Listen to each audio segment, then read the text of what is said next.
Ok, donc bienvenue tout le monde dans ce petit tuto sur comment installer des mods avec CurseForge. Donc pour ça, vous allez aller sur Chrome ou Firefox ou n'importe quel moteur de recherche. Vous allez chercher CurseForge. Curse- CurseForge, comme ça. Donc là, vous allez écrire ça et vous allez appuyer sur Enter. Donc vous allez aller ici sur le premier site www.curseforge.com et là, vous allez sûrement arriver dans une page comme ça. Peut-être que la page va être en français. Ok, donc dans les deux cas, ça revient au même. Vous allez cliquer sur le gros bouton orange ici, télécharger l'application CurseForge. Ici, vous allez télécharger la version autonome ou télécharger en standalone en anglais. Et là, vous allez attendre. Vous allez voir, il y a le petit installer qui va arriver en haut à droite. Vous allez double-cliquer dessus. Ça veut dire bienvenue sur CurseForge. Vous allez cliquer sur la langue, donc nous on va le mettre en français. Je vais faire suivant. Là, ça va dire le dossier d'installation. Je confirme. Ça va installer CurseForge. Là, il faut attendre un peu que ça s'installe. Et là, vous allez voir, ça va ouvrir un truc comme ça. Donc là, ça va vous ouvrir peut-être pas exactement la même chose que moi. Parce que moi, j'ai déjà CurseForge, donc ça va vous offrir un truc différent. Ça va vous offrir sûrement sur cette page-là. Ça va peut-être même vous proposer de vous connecter. Donc si vous voulez vous connecter, allez-y. Si vous voulez pas, vous n'êtes pas obligé. C'est à votre guise. Si vous voulez vous connecter, ça va vous servir, exemple, pour partager des modpacks ou certaines choses comme ça.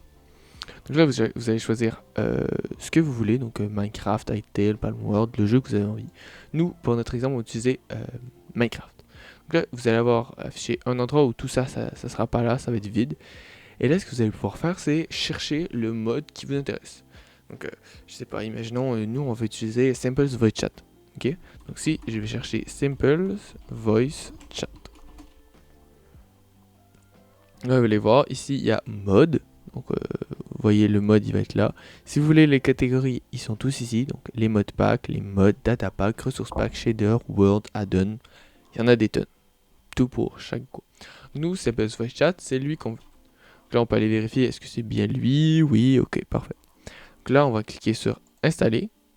Et là, vous allez devoir créer un nouveau profil en bas à droite. Donc là, on va l'appeler Simple Voice Chat. Vous pouvez l'appeler comme vous voulez, vous n'êtes pas obligé de mettre le nom du mode, parce qu'il peut y avoir plusieurs modes en même temps.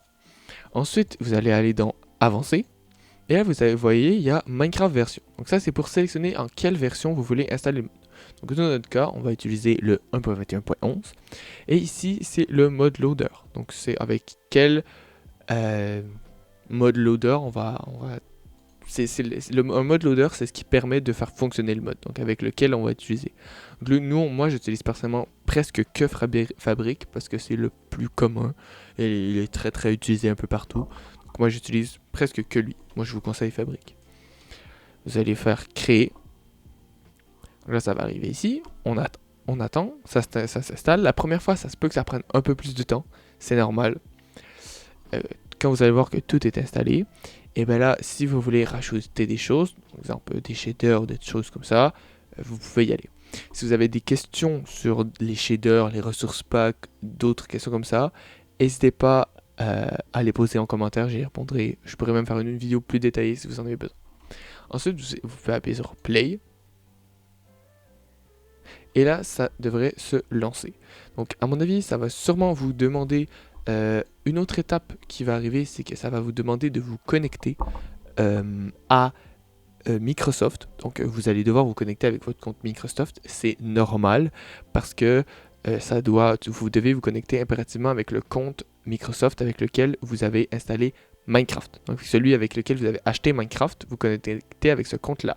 C'est pour associer votre compte Minecraft et que ça vérifie que vous avez bien acheté le jeu et que vous n'êtes pas vous essayez pas de contourner le système. Ensuite, vous allez pouvoir choisir si vous voulez lancer avec le launcher ou avec CurseForge. Moi, personnellement, je lance avec CurseForge. Et ensuite, vous êtes prêt à y aller. Vous pouvez appuyer sur Play. Ça va télécharger les trucs. Ça se peut que ça se prenne un peu plus de temps la première fois. C'est normal. Moi, ça fait longtemps que je joue, donc tout est déjà installé. Ça va super vite. Et comme je disais, si vous avez des questions, n'hésitez pas en commentaire à me les poser. Et comme je disais, si vous le réclamez, je pourrais faire une version beaucoup plus poussée pour tous les petits détails, tous les petits réglages qu'il y a à savoir dans un futur proche. Genre cette semaine, s'il faut. Donc là, ça va vous lancer Mojang Studio. Et là, c'est le narrator, un petit classique. Et là, vous êtes dans Minecraft. Et là, je sais pas, moi, si je choisis single player, que je fais créer un nouveau monde. Voilà, on va arriver ici. En bas à droite, ça vous dit Simple the chat, press V to setup. Et voilà, vous avez votre mode. Un dernier petit conseil que je pourrais vous donner, c'est d'installer un mode qui s'appelle Mods Menu. Donc il est pas mal disponible dans toutes les versions. C'est très classique, c'est le petit bleu ici. Bien faire attention. C'est très très utile parce que ce que ça vous permet, c'est d'avoir la liste justement des mods et pouvoir les configurer très rapidement. Donc ça, encore une fois, tu pouvez plus cliquer sur installer. Et là, la différence, c'est que vous allez pouvoir l'ajouter à votre modpack. Donc pour ça, vous allez chercher le nom de votre modpack, si vous en avez beaucoup comme moi. Donc moi, j'avais écrit Voice Chat. Et là, si je clique dessus, je fais installer. Et ça va s'ajouter. Maintenant, si je relance le jeu et que je suis de retour sur Minecraft, maintenant si je fais Escape, vous voyez ici un grand bouton Mods. Je clique dessus et voilà. On a tous les petits trucs. Donc voilà mon dernier conseil. N'hésitez pas à poser toutes vos questions en commentaire, j'y répondrai dès que possible. Et si vous voulez une vidéo avec tous les plus petits détails, des trucs de base pour bien commencer à comprendre comment installer des mods et pouvoir découvrir tout seul, et ben n'hésitez pas à me le dire en commentaire et puis j'en ferai une à la demande. Voilà, c'était Jillfly, merci d'avoir suivi la vidéo. C'est ciao.